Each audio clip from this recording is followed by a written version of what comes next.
Hello guys, I am Shams Ali. Welcome to our YouTube channel Optimum Trader. आज हम बात करने जा रहे हैं कुछ खास technical analysis smart money concept analysis for BTC। ये आज के वीक की सबसे अच्छी वीडियो होने वाली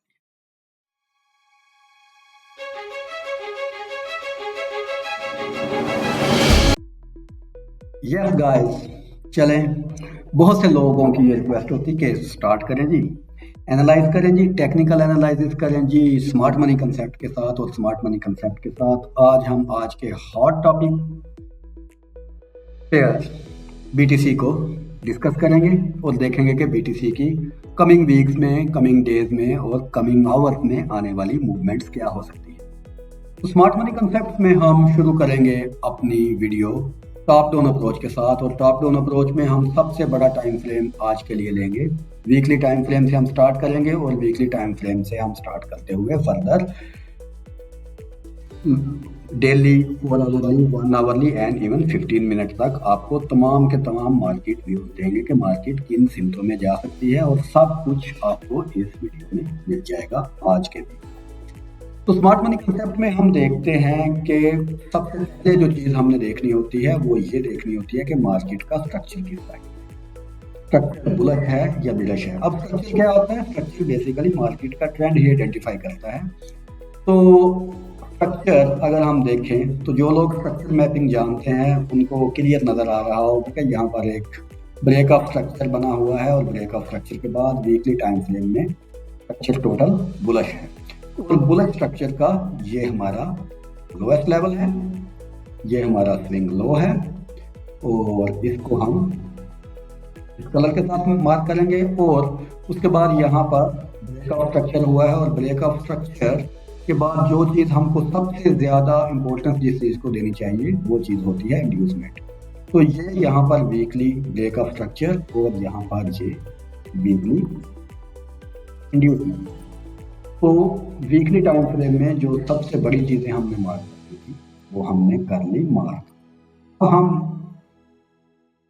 हैं अपने डेली टाइम फ्रेम में और वीकली टाइम फ्रेम में एक चीज़ कंफर्म हो गई कि वीकली टाइम फ्रेम में जो स्ट्रक्चर है, जो ट्रेंड है वो बुलिश है। उसके बाद टॉप डाउन अप्रोच के मुताबिक हम अपने दूसरे टाइम फ्रेम में आ गए और दूसरा टाइम फ्रेम है डेली।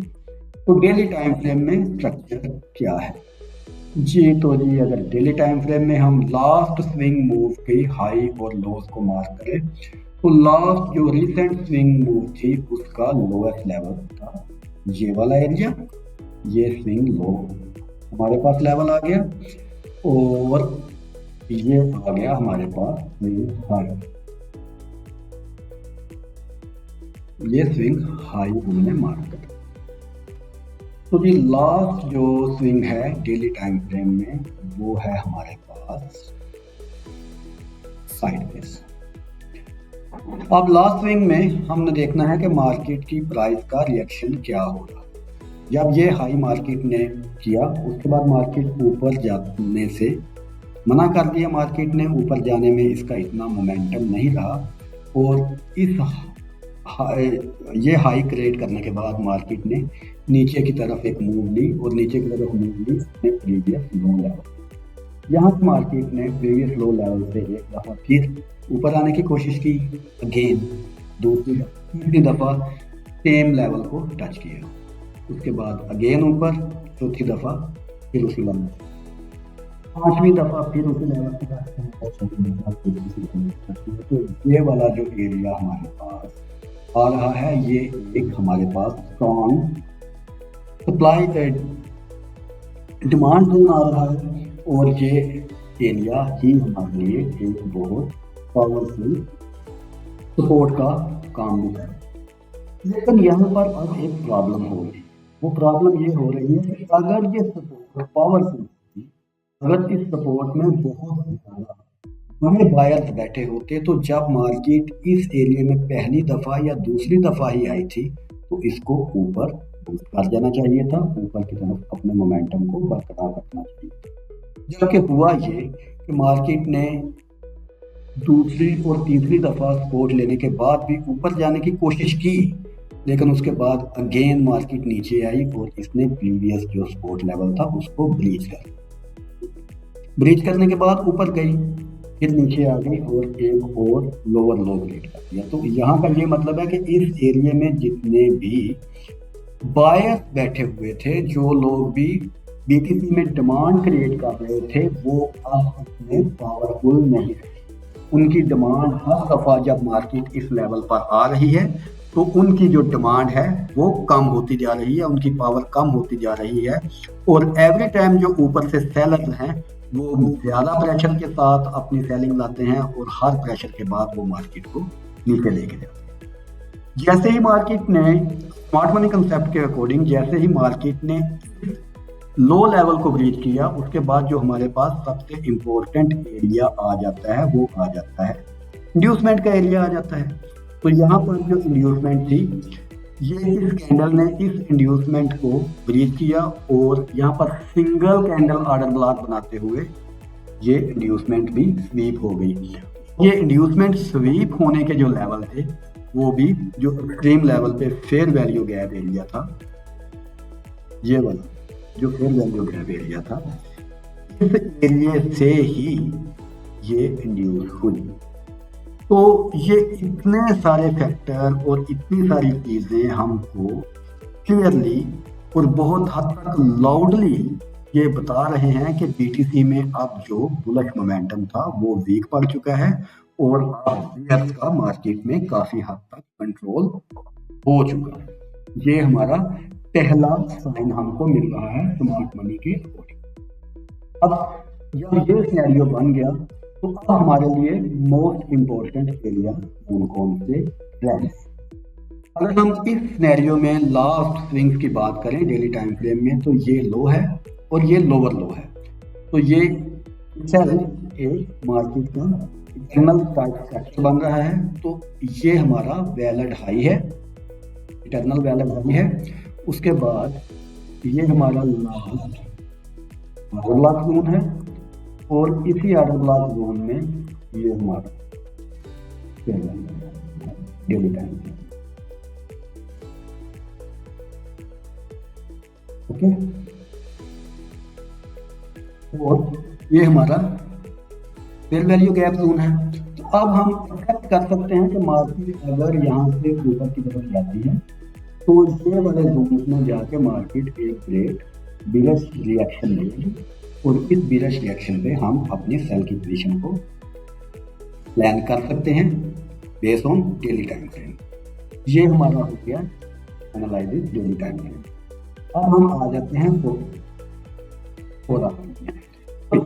उससे पहले हम डेली टाइम फ्रेम की तरफ प्राइस एक्शन को भी तो देख लें कि डेली टाइम फ्रेम में ये तो हो गया हमारा स्मार्ट स्ट्रक्चर ब्रेक और इंड्यूसमेंट और इन चीज़ों पे हमारे ये हो गया एनालिसिस। अगर हम इसके साथ साथ अपना चार्ट पैटर्न्स देखें तो चार्ट पैटर्न्स भी यहाँ पर बड़े ज़बरदस्त बने हुए हैं।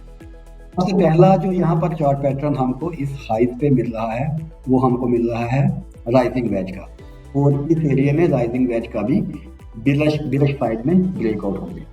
राइजिंग वेज के बाद हेड एंड शोल्डर हमको मिल रहा है और हेड एंड शोल्डर भी ये अपनी नेक लाइन पे ऑलमोस्ट।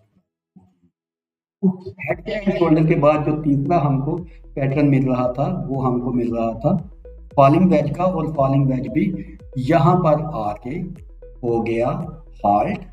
यहाँ पर आके फॉलिंग वेज भी फेल हो गया क्योंकि फॉलिंग वेज भी ब्रीच नहीं कर सका। तो ये तीन जो प्राइस एक्शन के पैटर्न हैं ये भी इसी चीज को सपोर्ट कर रहे हैं कि यहाँ पर जो मोमेंटम है वो, तो अगर हम इस चीज को प्राइस एक्शन की बेस पे देखें तो प्राइस एक्शन में भी हमको तीन डिफरेंट टाइप के यहाँ पर प्राइस पैटर्न नजर आ रहे हैं। पहला पैटर्न जो हमको नजर आ रहा है वो है राइजिंग वेज का, और राइजिंग वेज भी आप जानते हैं कि एक बिलिश प्राइस पैटर्न होता है और राइजिंग वेज का यहाँ पर ब्रेकआउट हुआ। राइजिंग वेज के बाद दूसरा जो प्राइस एक्शन पैटर्न हमको नजर आ रहा है वो है reversal pattern head and shoulder का, और हेड एंड शोल्डर का पैटर्न एक रिवर्सल पैटर्न है, ये भी बियर्स को ही सपोर्ट कर रहा है। और जो तीसरा पैटर्न फॉलिंग वेज का, ये बेसिकली तो बुलिश पैटर्न होता है लेकिन यहाँ पर फॉलिंग वेज भी फेल हो चुका है। और ये जो फेल हो चुका है ये भी डेफिनेटली नीचे की तरफ ही बियर्स को ही सपोर्ट कर रहा है। तो ये तीनों पैटर्न्स और उसके बाद स्मार्ट मनी कंसेप्ट हमको क्लियरली और लाउडली टेक्निकली ये बता रहा है कि यहाँ पर ट्रेंड हाल्ट हो चुका है और यहाँ पर ट्रेंड जो बुलिश मोमेंटम था मार्केट में वो काफ़ी हद तक ख़त्म हो चुका है और अब मार्केट के नीचे रिट्रेसमेंट लेने के बहुत ज़्यादा चांसेस हैं। और ये रिट्रेसमेंट अगर हम बड़े सिनेरियो के साथ देखें तो ये रिट्रेसमेंट हो सकता है 73 to 6 तक के लेवल। ये हो गया हमारा डेली टाइम फ्रेम के अकॉर्डिंग हमारा है।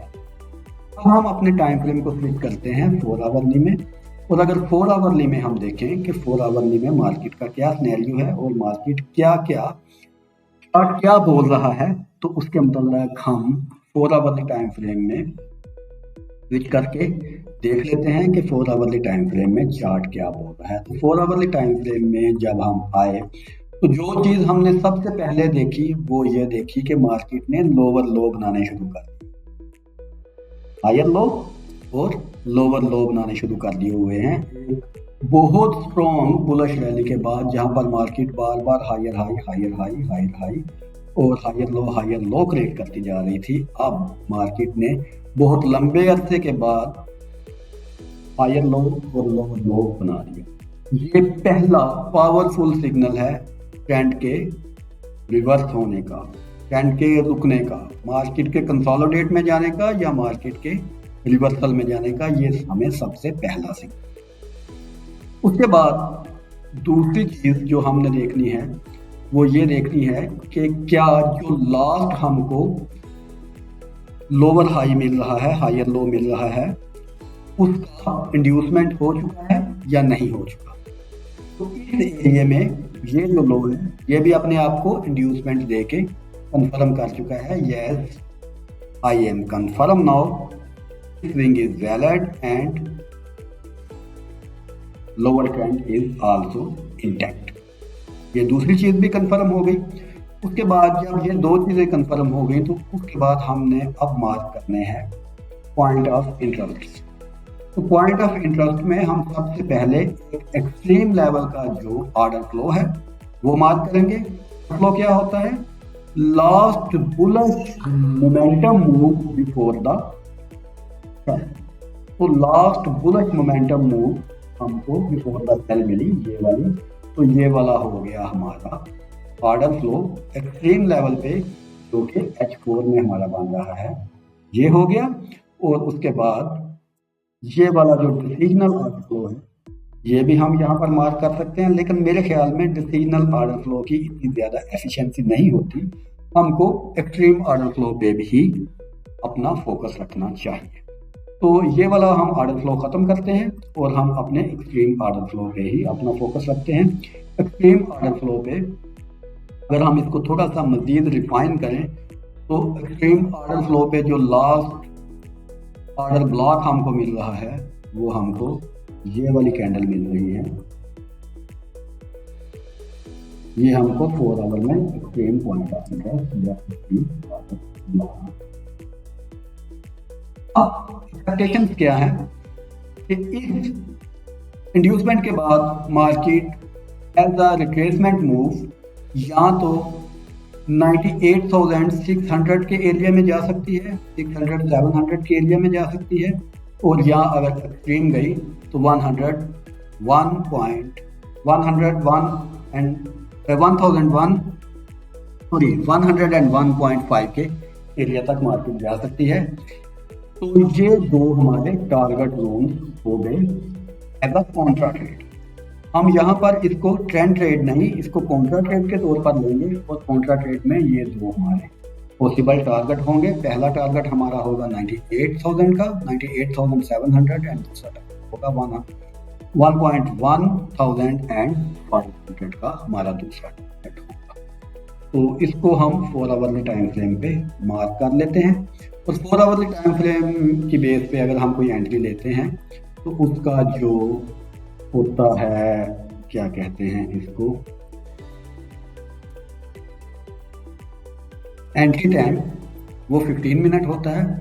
तो अभी हम 15 मिनट की बेस पे जैसे ही मार्केट इस लेवल को ब्रीच करती है, 94,600 को ब्रीच करती है, इसके ऊपर हम अपनी पोजीशन बाय के लिए ओपन करेंगे और बाय की पोजीशन का जो टारगेट होगा अगले वीक का, वो टारगेट होगा, पहला टारगेट